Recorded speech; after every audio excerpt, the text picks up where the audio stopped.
Mr. Tilly's Séance by E. F. Benson.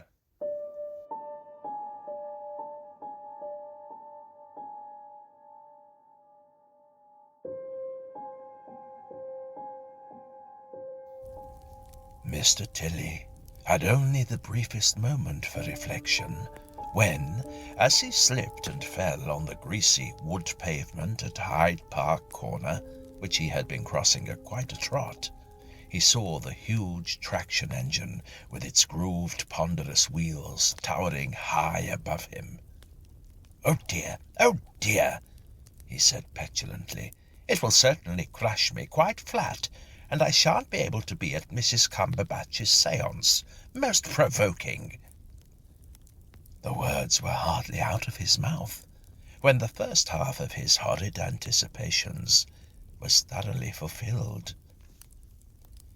The heavy wheels passed over him from head to foot and flattened him completely out. Then the driver, too late, reversed his engine and passed over him again, and finally lost his head, whistled loudly, and stopped. The policeman on duty at the corner turned quite faint at the sight of the catastrophe, but presently recovered sufficiently to hold up the traffic and ran to see what on earth could be done. It was all so much up with Mr. Tilly that the only thing possible was to get the hysterical engine driver to move clear. Then the ambulance from the hospital was sent for, and Mr. Tilly's remains, detached with great difficulty from the road, so firmly had they been pressed into it, were reverently carried away into the mortuary. Mr. Tilly, during this, had experienced one moment's excruciating pain, resembling the severest neuralgia, as his head was ground beneath the wheel. But almost before he realized it, the pain was past, and he found himself, still rather dazed, floating or standing, he did not know which, in the middle of the road. There had been no break in his consciousness. He perfectly recollected slipping, and wondered how he had managed to save himself. He saw the arrested traffic, the policeman with a white, wan face making suggestions to the gibbering engine driver, and he received the very puzzling impression that the traction engine was all mixed up with him. He had a sensation of red-hot coals and boiling water and rivets all around him, but yet no feeling of scalding or burning or confinement. He was, on the contrary, extremely comfortable, and had the most pleasant consciousness of buoyancy and freedom. Then the engine puffed, and the wheels went round, and immediately, to his immense surprise, he perceived his own crushed remains, flat as a biscuit, lying on the roadway. He identified them for certain by his clothes, which he had put on for the first time that morning, and one patent leather boot which had escaped demolition. "But what on earth has happened?" he said. "Here am I, and yet that poor pressed flower of arms and legs is me, or rather, I also. And how terribly upset the driver looks. Why, I do believe that I've been run over." It did hurt for a moment, now I come to think of it. "My good man, where are you shoving me to? Don't you see me?" He addressed these two questions to the policeman, who appeared to walk right through him.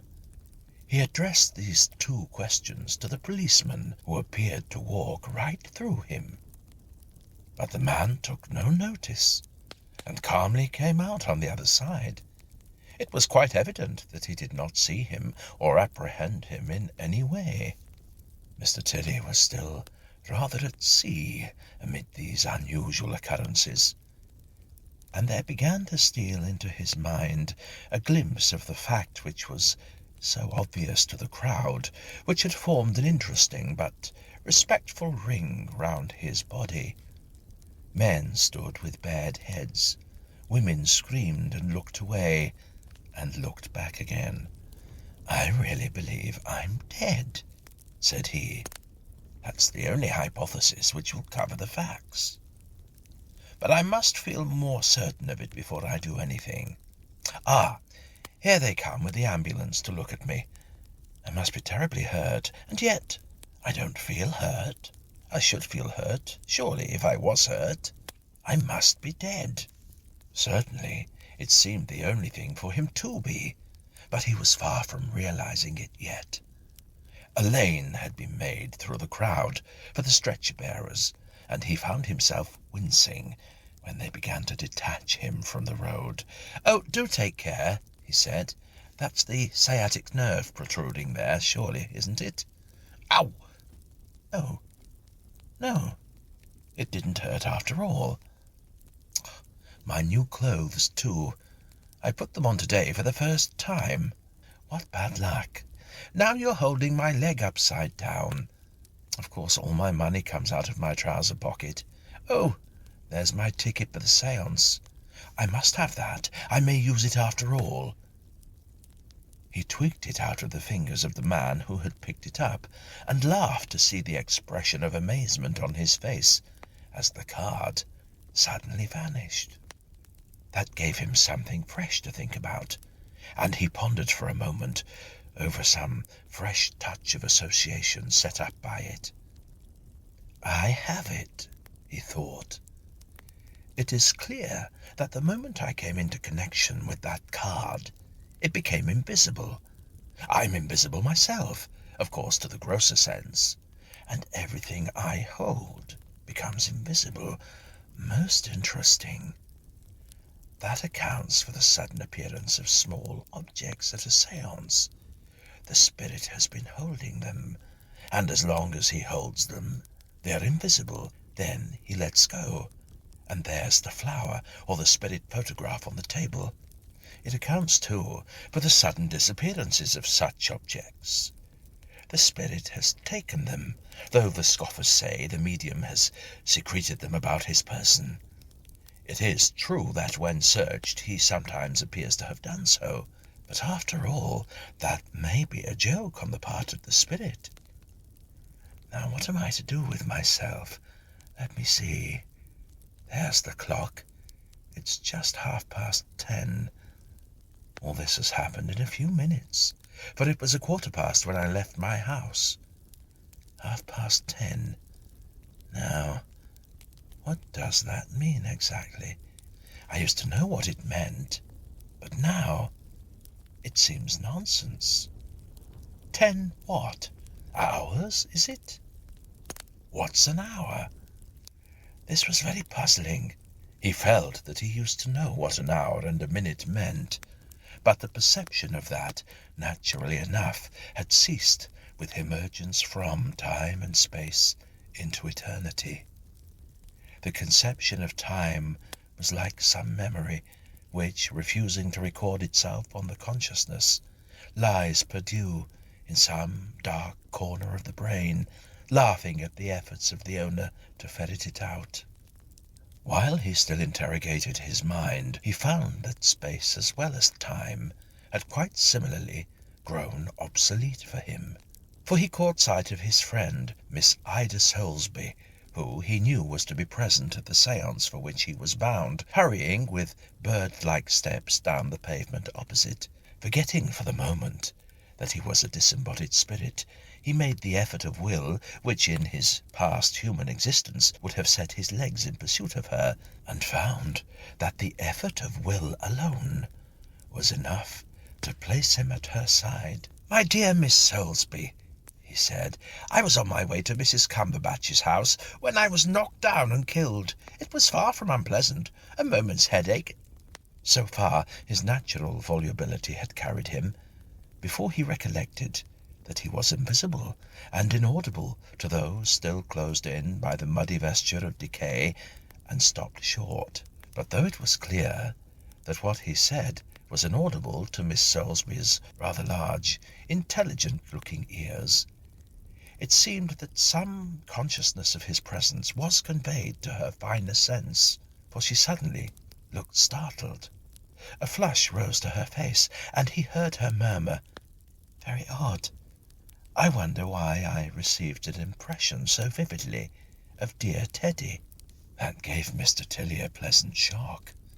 He had long admired the lady, and here she was, alluding to him in her supposed privacy as dear Teddy. He pressed Miss Ida's hand, or rather put himself into the spiritual condition of so doing, and could vaguely feel that it had some hint of warmth and solidity about it. This was gratifying, for it showed that, though he had passed out of the material plane, he could still be in touch with it. Still more gratifying was it to observe that a pleased and secret smile overspread Miss Ida's fine features as he gave this token of his presence.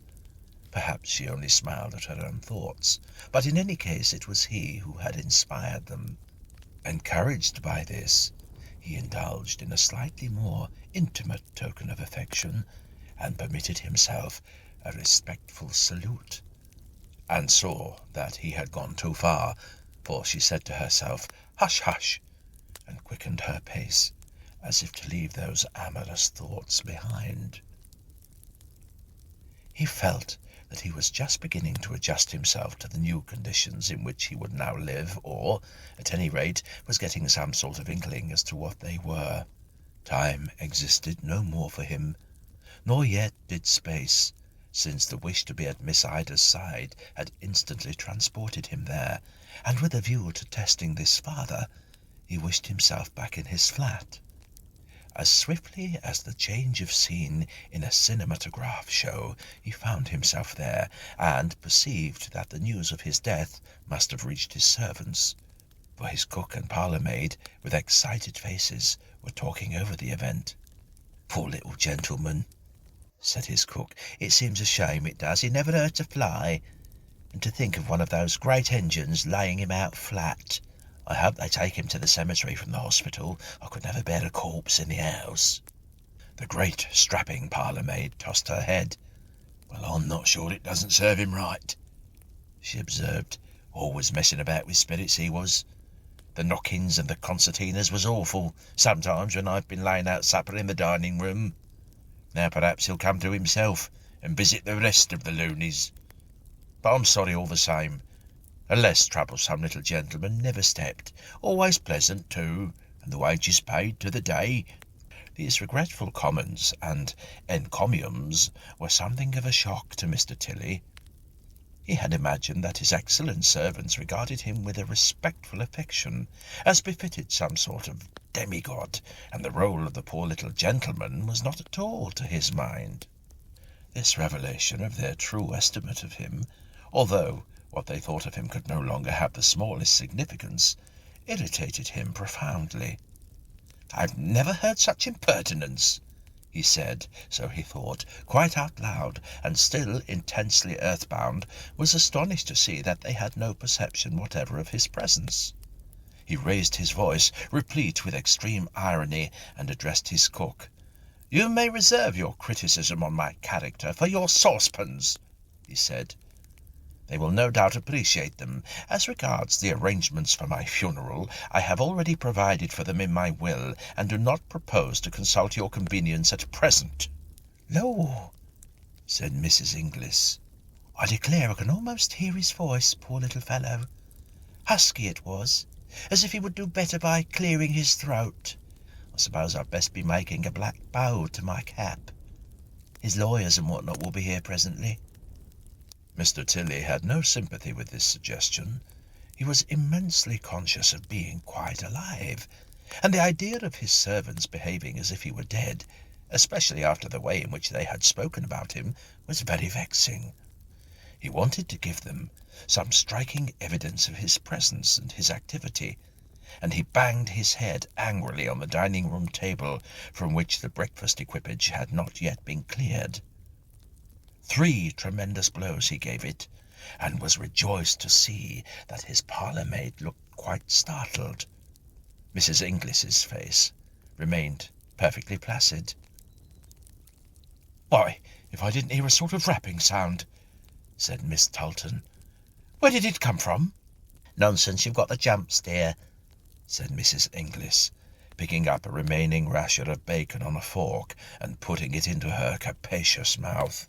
Mr. Tilly was delighted at making any impression at all on either of these impercipient females. "Tulton!" he cried at the top of his voice. "Why, what's that?" said Tulton. "I can almost hear his voice." "Mrs. Inglis, I declare I did hear his voice then." "A pack of nonsense, dear," said Mrs. Inglis placidly. "That's a prime bit of bacon, and there's a good cut of it left." "Why, you're all of a tremble. It's your imagination." Suddenly it struck Mr. Tilly that he might be employing himself much better than, with such extreme exertion, managing to convey so slight a hint of presence to his parlour-maid, and that the séance at the house of the medium Mrs. Cumberbatch would afford him much easier opportunities of getting through to the earth-plane again. He knew the house well, and went straight to the drawing-room, which was the scene of the séances he had so often and so eagerly attended.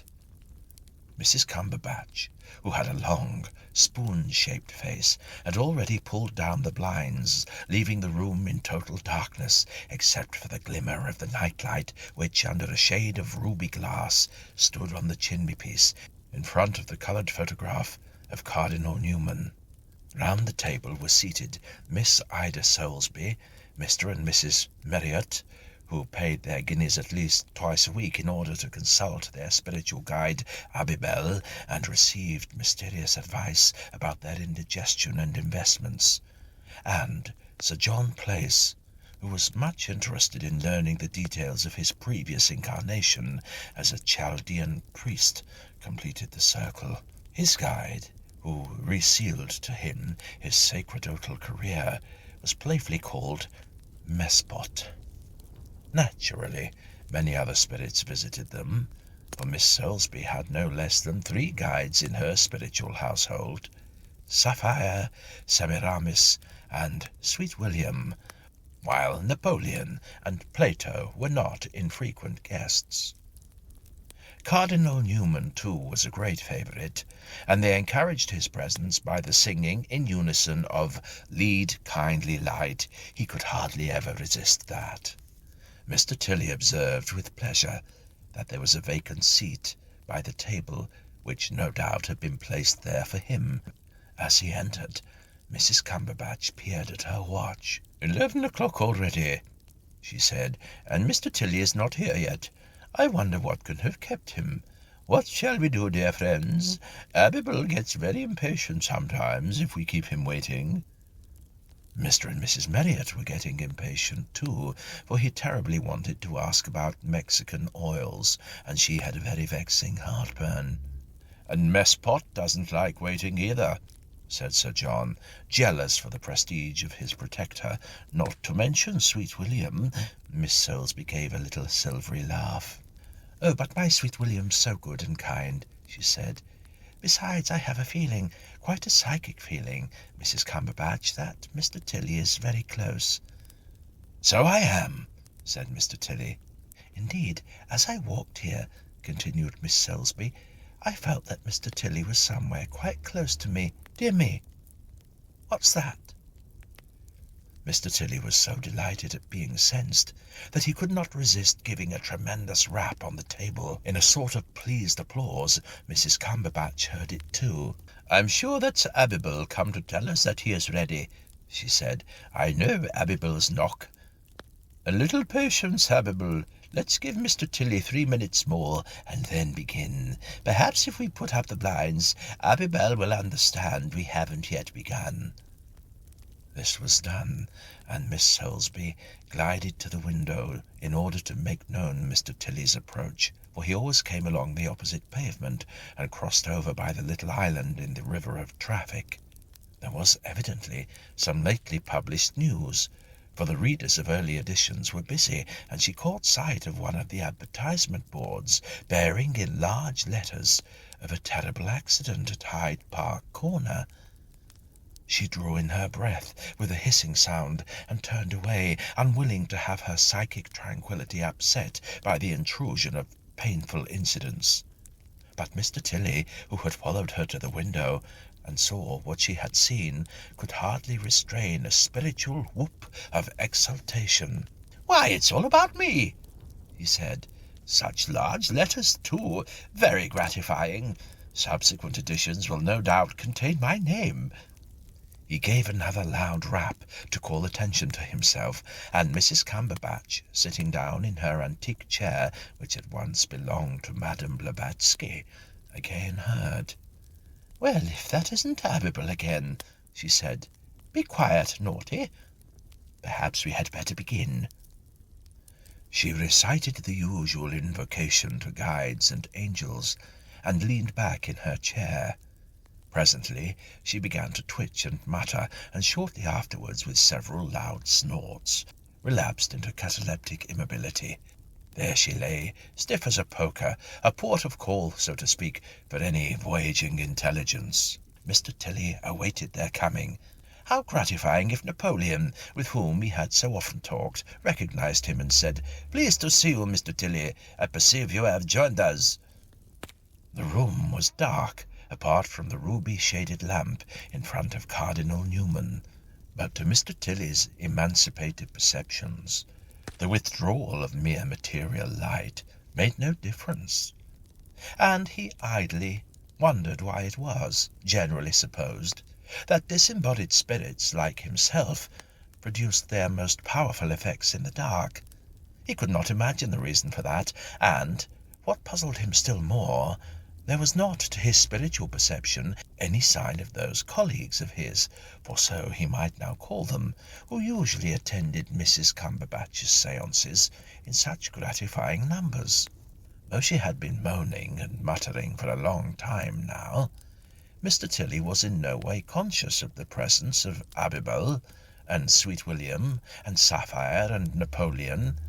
"They ought to be here by now," he said to himself. But while he still wondered at their absence, he saw to his amazed disgust that the medium's hand, now covered with a black glove, and thus invisible to ordinary human vision in the darkness, was groping about the table, and clearly searching for the megaphone trumpet which lay there.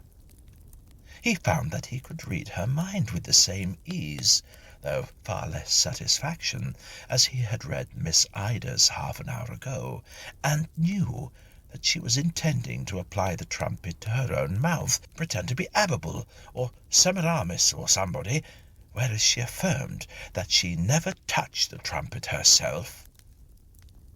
Much shocked at this, he snatched up the trumpet himself, and observed that she was not in trance at all, for she opened her sharp black eyes, which always reminded him of buttons covered with American cloth, and gave a great gasp. "Why, Mr. Tilly," she said, "on the spiritual plane, too." The rest of the circle was now singing "Lead, Kindly Light," in order to encourage Cardinal Newman, and this conversation was conducted under the cover of the hoarse, crooning voices. But Mr. Tilly had the feeling that, though Mrs. Cumberbatch saw and heard him as clearly as he saw her, he was quite imperceptible to the others. "Yes, I've been killed," he said, "and I want to get in touch with the material world. That's why I came here. But I want to get in touch with other spirits too, and surely Abibel or Mespot ought to be here by this time." He received no answer, and her eyes fell before his like those of a detected charlatan. A terrible suspicion invaded his mind. "What? Are you a fraud, Mrs. Cumberbatch?" he asked. "Oh, for shame! Think of all the guineas I have paid you." "You shall have them all back," said Mrs. Cumberbatch, "but don't tell of me." She began to whimper, and he remembered that she often made that same sort of sniffling noise when Abibel was taking possession of her. "That usually means that Abibel is coming," he said with withering sarcasm. "Come along, Abibel, we're waiting." "Give me the trumpet," whispered the miserable medium. "Oh, please give me the trumpet." "I shall do nothing of the kind," said Mr. Tilly indignantly. "I would sooner use it myself." She gave a sob of relief. "Oh, do, Mr. Tilly," she said. "What a wonderful idea! It would be most interesting to everybody to hear you talk, just after you've been killed, and before they know. It would be the making of me.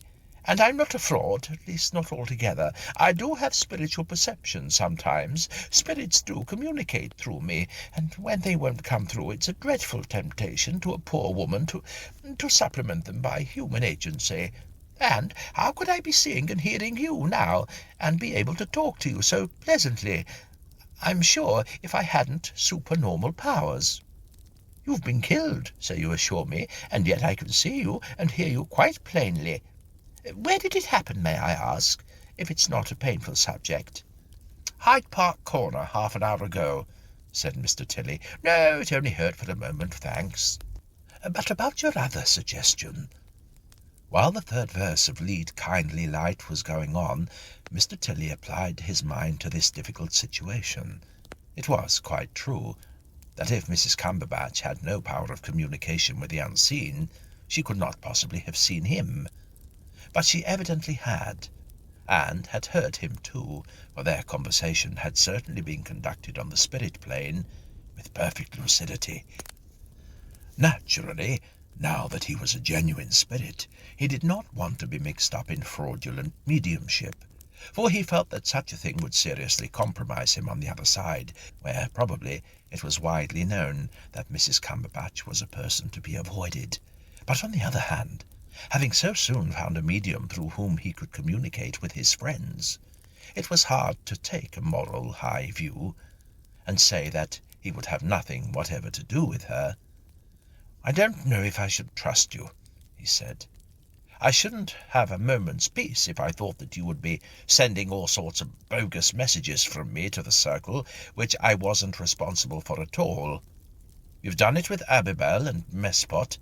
How can I know that when I don't choose to communicate through you, you won't make up all sorts of piffle on your own account?" She positively squirmed in her chair. "Oh, I'll turn over a new leaf," she said. "I will leave all that sort of thing behind. And I am a medium. Look at me. Aren't I more real to you than any of the others? Don't I belong in your plane in a way that none of the others do? I may occasionally be fraudulent, and I can no more get Napoleon here than I can fly, but I'm genuine as well. Oh, Mr. Tilly, be indulgent to us poor human creatures. It isn't so long since you were one of us yourself." The mention of Napoleon, with the information that Mrs. Cumberbatch had never been controlled by that great creature, wounded Mr. Tilly again.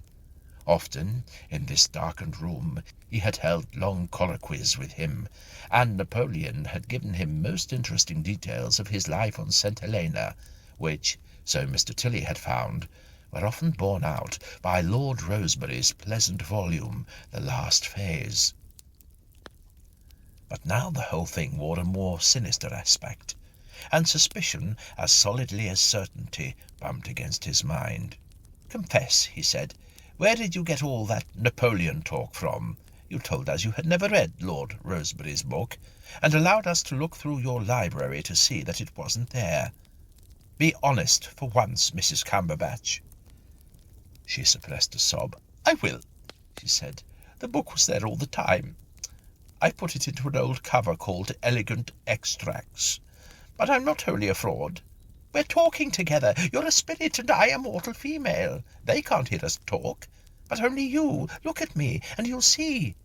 You can talk to them through me, if you'll only be so kind.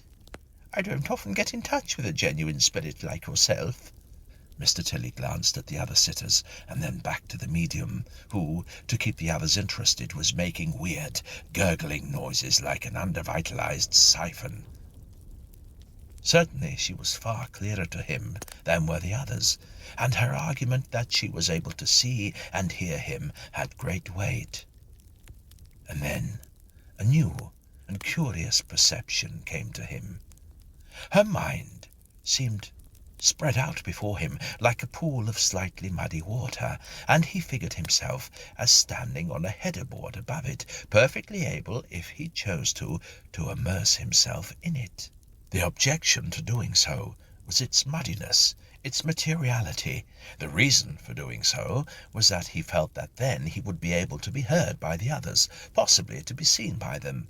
"I'm beginning to understand," he said. "Oh, Mr. Tilly, just jump in like a kind, good spirit," she said. "Make your own test conditions.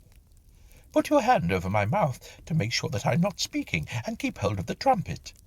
"And you'll promise not to cheat any more?" he asked. "Never." He made up his mind. "All right then," he said, and, so to speak, dived into her mind. He experienced the oddest sensation. It was like passing out of some fine, sunny air into the stuffiest of unventilated rooms. Space and time closed over him again. His head swam, his eyes were heavy. Then, with the trumpet in one hand, he laid the other firmly over her mouth. Looking round, he saw that the room seemed almost completely dark, but that the outline of the figures sitting round the table had vastly gained in solidity. "Here I am," he said briskly. Miss Soulsby gave a startled exclamation. "That's Mr. Tilly's voice," she whispered. "Why, of course it is," said Mr. Tilly. "I've just passed over at Hyde Park Corner, under a traction engine." He felt the dead weight of the medium's mind, her conventional conceptions, her mild, unreal piety pressing in on him from all sides, stifling, confusing him. Whatever he said had to pass through muddy water. "There's a wonderful feeling of joy and lightness," he said. "I can't tell you of the sunshine and happiness. We're all very busy and active, helping others, and it's such a pleasure, dear friends, to be able to get into touch with you all again. Death is not death. It is the gate of life." He broke off suddenly. "Oh, I can't stand this," he said to the medium. "You make me talk such twaddle. Do get your stupid mind out of the way. Can't we do anything in which you won't interfere with me so much?" "Can you give us some spirit lights round the room?" suggested Mrs. Cumberbatch in a sleepy voice. "You have come through beautifully, Mr. Tilly.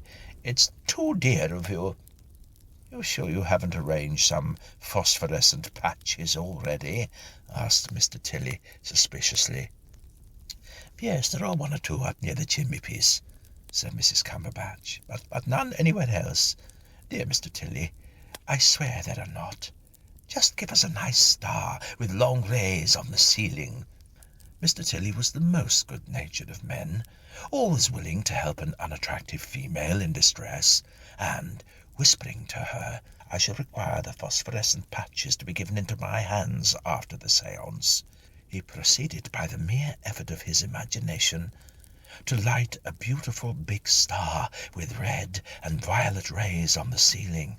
Of course it was not nearly so brilliant as his own conception of it, for its light had to pass through the opacity of the medium's mind, but it was still a most striking object, and elicited gasps of applause from the company.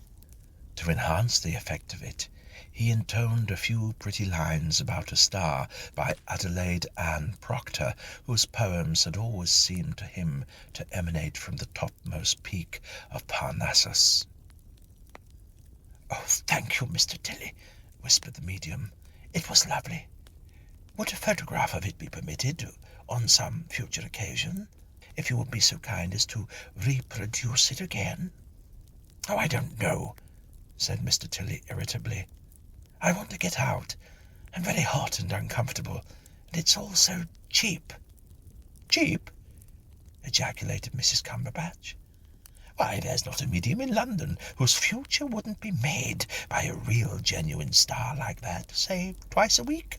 But I wasn't run over in order that I might make the fortune of mediums," said Mr. Tilly. "I want to go. It's all rather degrading, and I want to see something of my new world.